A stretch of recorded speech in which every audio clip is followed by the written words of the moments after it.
Broadcasting from the business capital of the world, this is the Podcast Business News Network. All right, guys. I didn't time that perfectly, but I am joined by the one and only Miss Shari Yetto. Shari, how are you? Welcome back. I'm doing awesome, and thank you. Glad to be back. Well, if you guys don't know, if this is the first time you've seen Shari's show, she's the owner of Charlotte's Mystical Web, and that's in Jackson, Tennessee. And Shari, can you tell us about that, please? Well, it's a metaphysical store. I carry a little bit of something for everybody. I consider myself, a spiritual person. So, there's a lot of things that go into that. So I have candles and herbs and incense and essential oils. I make all natural products. I make statues. So there's just a little bit of everything. Jewelry. 2 books. 2 books, and just about done with getting that third one put together. Nice. Tell us about the first 2 and where we can get them. The first one is actually something that I've always told people, they actually need to start with it. I wrote it for people that either have never had an actual teacher.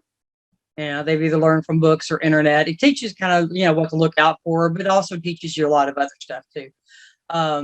The second one, the first one's called Wicca for the Wise Witch, according to Lady Starfire. The second one is Things Pagans Should Know. And they were both according to Lady Starfire, which is my public witch's name. And the second one it goes a little further into things like pantheons and, stuff like that. It also has every chant song that I could find of pagan stuff. So, and then the third one that I'm, putting together is actually my year-to-day classes that I teach, and I'm putting it into book form. You said that was easy to write because this is what you teach. Right. And I already have all the information. So I just had to take my notes and kind of add into it for, what I usually say when I'm teaching classes. So how long have you been in business? I actually started Charlotte's Mystical Web as a mail order in 1989. And but I've had my retail location here in Jackson since June 1st of 2001. So 21 years this year. Wow. How much do you love to be your own boss? I love it a lot. I bet knowing you from the time that I have, that's a huge thing. Yeah. I've worked for other people, and I even did that, while I had my store, but I like being able to be the one to make the choices. Got you. And, I if people have not heard your show before, growing up in the Bible Belt, which I know I was in it. Bowling Green, Kentucky was in it, but it goes all the way down to Mississippi, right? It's not a real thing, but it's just what they call, right. Once you get down south, kind of, where does it start? Maybe in Ohio. Well, I call us the buckle of the Bible Belt. Yeah, I'm with you. Yeah, I got you. Yeah. So I don't know. It's just what it's always been called. This area, it's just that part that's kind of in between the North and the Deep South is, they call it the Bible Belt. Yeah, that's what they call it. I guess because there's a church on just about every corner. I don't know. Yeah, but it's a beautiful place. It is. Really. Were you born in Tennessee? No, I was actually born in Southeast Missouri, but I was raised in South Texas. South Texas. Now, what's I've never. Well, I think I did a couple shows there. The Houston, Galveston area is actually what I call home. Oh, okay. But I've been in Tennessee since '84. All right, and that's where the store is, and that's where your clients and everything. Yeah. Okay, so I love that Alice is prepped to run the store. Yep, and she does a great job. She's up there right now while I'm in here. Okay, yeah. So how did you get all the information into Alice? Was she inquisitive like you, because you wanted to know everything? Oh yeah, she got to where she was kind of like attached to my side a lot. And she was curious, and so she would stand beside me or kind of back a little bit, depending on who I was talking to, and listen. You know, and as I was talking to customers. Now, if it was somebody that wanted more privacy, she would back off because there is those situations. Right. But she would listen to the questions people asked, and then the way that I would answer them, or the way her daddy would answer them, when he was up here and stuff. So it's just one of those things that, she picked up on it. And then, over time she's learned. And as she, is waiting on customers, if she's unsure about something, she comes and gets me. And so, or she, and she looks up stones and things, for, somebody wants a certain type, stone for a purpose. She'll look it up, see what's what and things. And she just, people love her. She's great. She gets real embarrassed when I do this, by the way. Oh, really? All right. Sorry. Okay. All right. But does she have the creativity that you do? I mean, does she put stuff together and kind of think outside the box like you do? She's actually a very good artist when she, wants to draw and stuff. But, she's constantly rearranging the showcases and different things. And, just where did she get that from? I can't imagine. She picked up my OCD and OCD, you call it. Oh, that's funny. Yeah. Some people call creativity the OCD. Yeah. Well, my husband calls it CDO. Says I even have to have the letters in order. That's so great. Yeah, she makes sure that everything up front stays looking, beautiful. So. Got you. Okay. I know that there's a lot of people, and you really. I think it's important to answer people when they ask questions, because that's pretty much what you do all day, right? People come in the store and they say, from beginner to expert, you're always answering questions. Right. What do I need for this? Or I have this problem. So, I mean, that's, I can sit here and talk about different things all day, but it may not be what somebody really needs to know an answer to. So. Understood. So why not? I mean, Mr. Producer, what you got going on there, buddy? We have Natasha in New Hampshire, and she wants to know, is it important for people to follow their own beliefs as early as possible in life? Yes. That's one of the problems I have with a lot of organized religion is, well, why do you go to this particular church? Well, because my parents did, my grandparents did. And it just, keeps going back. Okay, so what do you want? What do you actually believe? Have you asked questions? Have you questioned authority? Have you researched to know what's actually right for you? So, yeah, I think, I don't think anybody should push anybody into any particular religion, denomination, whatever. They should have the choice to actually, explore things and see what feels right to them. Gotcha. And I guess my question from there is, how do you know that the information you're getting from a book or from a speaker, is it the intuition that confirms it? How do you know that that's something that is truthful? Yeah. No other word than that. Yeah, it's called research. Okay. It's like I tell people too, your head will lie to you, your heart will lie to you, your gut never does. Okay. So when you're listening and it just doesn't quite feel right, or even if you think it feels right, go research it. I'm a firm believer in question authority. It's like I tell my students when I'm teaching, don't just take my word for what I'm telling you, that it's the total facts. I might tell you something that's not exactly true just to see if you go research it and come back to me. Oh, so you'll test people? Yes, I will. Because I don't want them to go, well, Shari said it, so therefore it's, that's it. Even though people know I don't lie to them. But in a teaching situation, I'm going to test you. I want you to go look it up. Plus, there's more resources now than what there was back in the 80s. When I started all this. Uh-huh. And so, you might find some new exploration that has taken place. And I want to know that information. So always research. You might not know this, and I don't know why I thought of it, but I'd like to ask you, someone who always, you know, you ask questions, Mhm. A to Z, are there spells in the Bible, Old Testament, New Testament? Are there spells in there? I know they're prayers, of course, the prayers. But a prayer is a spell. That's what I want you to talk about. They are one and the same. Tell me. Well, and people that follow the Bible don't want to hear that, but it is the same thing. Okay. Anytime you're asking for something, no matter if you're on your knees with your hands folded, if you're lighting a candle, I mean, it doesn't really matter what it is.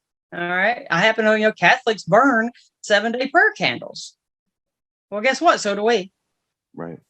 I mean, it's a focal point for what you're asking for. The 7-day prayer candle, the reason they call it that is because you put your prayer into that, okay, or whatever you're asking for. You light it. It's going to burn, as a general rule, 5 to 7 days. It's the same principle as if you knelt down for 24 hours a day for 7 straight days. Well, humanly, we can't do that. We've got to eat, we got to sleep, we got to go to the bathroom. We got to do all these things, right? So that candle takes the place of that. I see. So, I mean, that's all it is. Right. I asked you because, people don't look at it that way. I mean, No.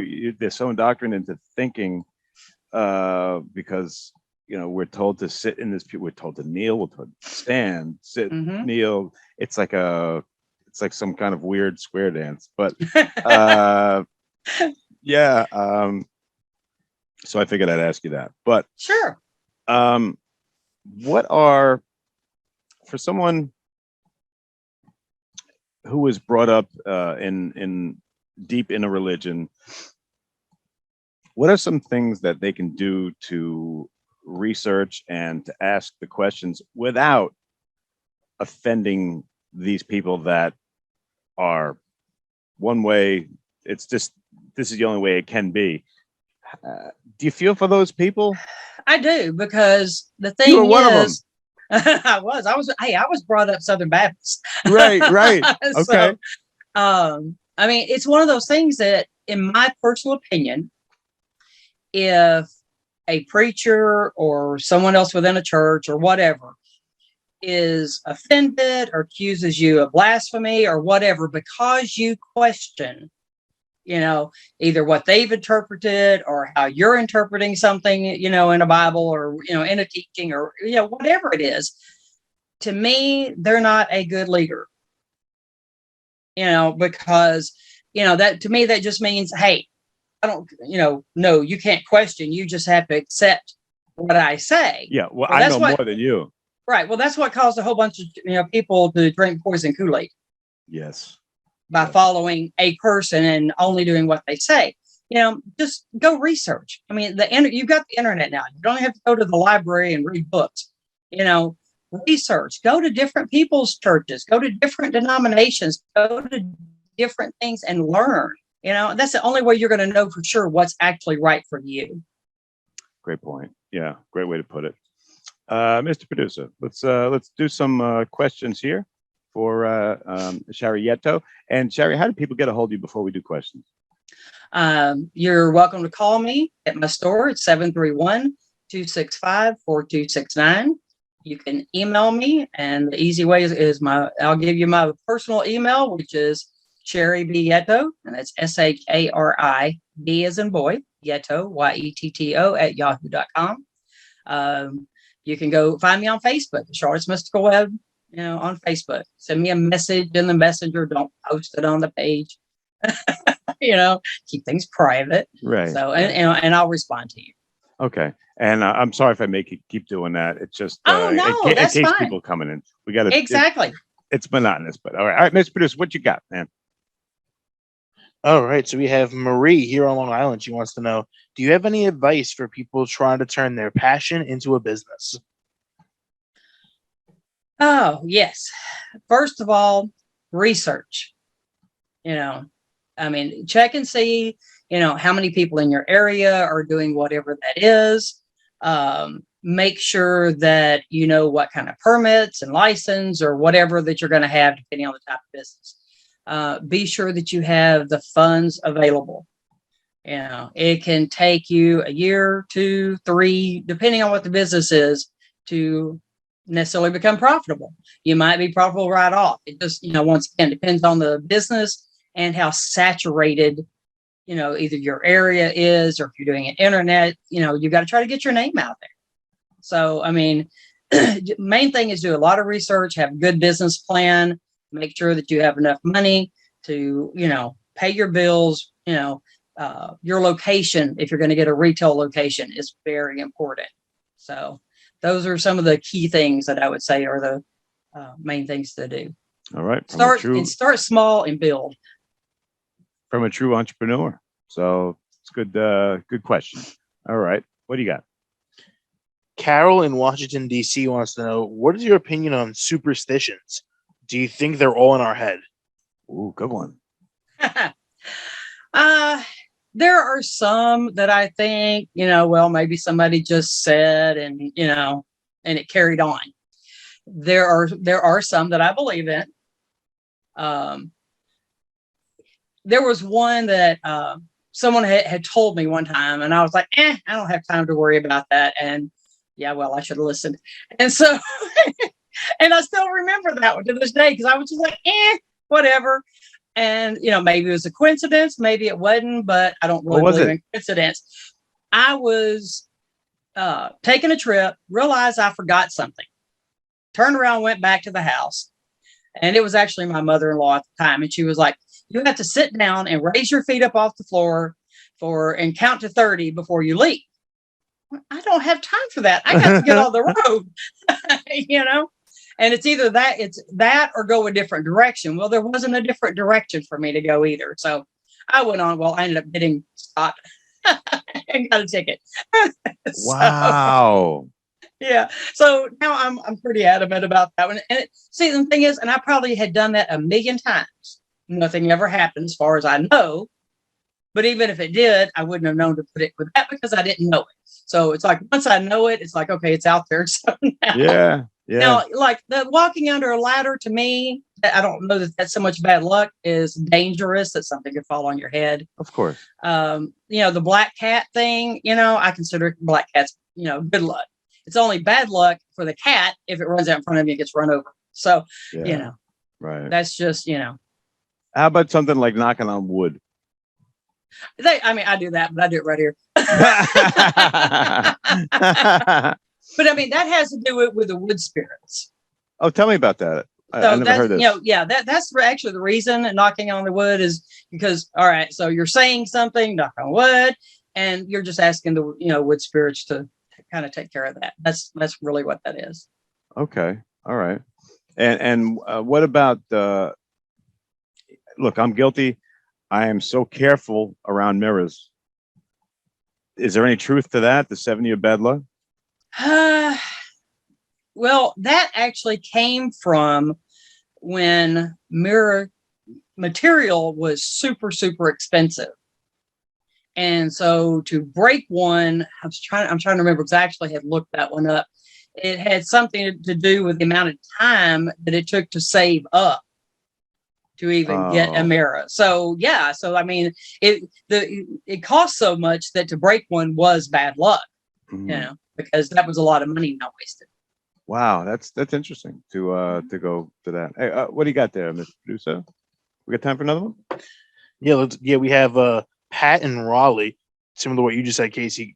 Are mirrors windows into the spirit world? They can be portals, yes. You told us about that thing where it's surrounded by mirrors, so you can't get in. Right. That's a mirror box. That's a protection box. Okay. But a mirror hanging like on a wall, especially if it's an outside wall, can be a portal. You need to always make sure that you haven't closed off. How do you do that? You can different ways. I usually, take some, charge like sandalwood sea salt water or something and draw, a vanishing pentagram on it. And, that way nothing can come through it, because that helps, that keeps it pushed out.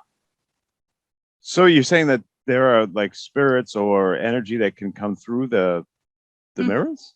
Yeah, they can. What else? Is it just mirrors?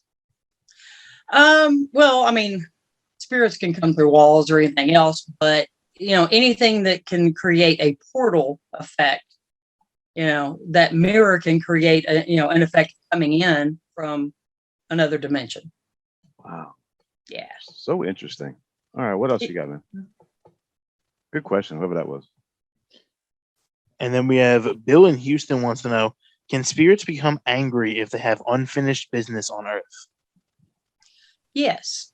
And a lot of times those are the ones that cause problems and that where people think they have demons or something around, which sometimes it is demons, but a spirit that is angry, maybe they were murdered or something, that a lot of times they hang out.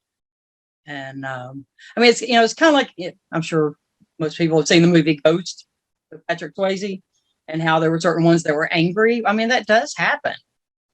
They get stuck here, because of, like I said, being murdered or something like that. And then, you have other ones that stay here so they can look after their loved ones to make sure that they're okay. And they're not necessarily angry; they just hang out and they're okay. But on should we uh, pray, wish, want them to move on? That 'Cause- that's actually the nicest thing to do, for spirits, so that they can, be reincarnated. If they're stuck here, I usually tell people, if you have one stuck at your house or on your property, light a white candle, and tell them that it's okay, that they can go, through and, find that light and, move on to the next realm. what are they, scared or something? Some of them are scared. Some of them don't want to go. Some of them feel stuck, for some reason. Uh, so interesting. All right, can we do one? Yeah, one more. Okay, cool. And Dylan in Virginia wants to know, would more people with different beliefs get along if they just respected each other? Yes. Everybody simply said, you know what? It's like I've said, I think on every one of these. If it feels right to you, then it's right for you. Just because it's wrong for me doesn't make it wrong. It's only wrong for me, and vice versa. So, live and let live. If you're not hurting anybody, just leave people alone. you know, if people want to go to a Baptist church, go to the Baptist church. Don't say that everybody else is wrong. Same thing with whatever other religion. I'm not picking on them. But whatever it is, just go, okay. If people are pagan, let us be pagan. We're not hurting you. Right. As long as You you're not know? going to hurt anybody else, Exactly. power to you. I'm not out there trying to recruit your kids. It's just, people are people. It doesn't matter. It's like, if you're gay, straight, black, white, whatever, it doesn't matter. People are just people. Yeah. Let people live. And I think that's the best way to end our show here today. Shari Yetto, I love what you have to say. I love what you do. Can you just give people some more information how they get in hold of you? All right. Well, once again, you can call me at 731-265-4269. I'm here from 9 to 6, Monday through Saturday, Central Time. Find me on Facebook under, Charlotte's Mystical Web, and feel free to send me a message. You can find my email through all of that and everything too. And anyway, I'm here. And when can we expect the third book? It's still going to take a little bit to get through the printing process, probably a month. Awesome.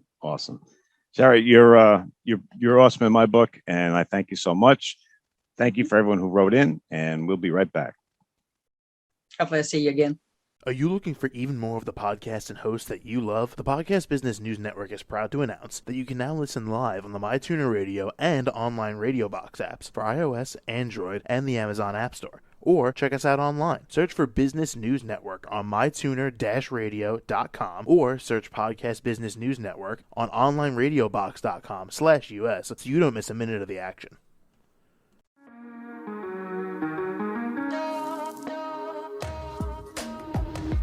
Broadcasting from the business capital of the world, this is the Podcast Business News Network. For nearly 2,000 severely injured veterans, everyday life has become filled with barriers. Day-to-day simple tasks can become pretty daunting. I have to carry my chair up 2 flights of steps or have somebody do it for me. What scares me the most is just the falling. When I'm struggling with my house, I think, to have that one great barrier just knocked down, it's crucial. Home for Our Troops is a wonderful nonprofit that builds a mortgage-free, fully adaptive, handicap-accessible house. And there's no catch. It'll be our very first home that we've ever owned. This is a game changer. This is where your life begins again. We need you to join us in completing this important mission. Please visit hfotusa.org and help build homes and rebuild lives. Because of you, everything's going to be okay.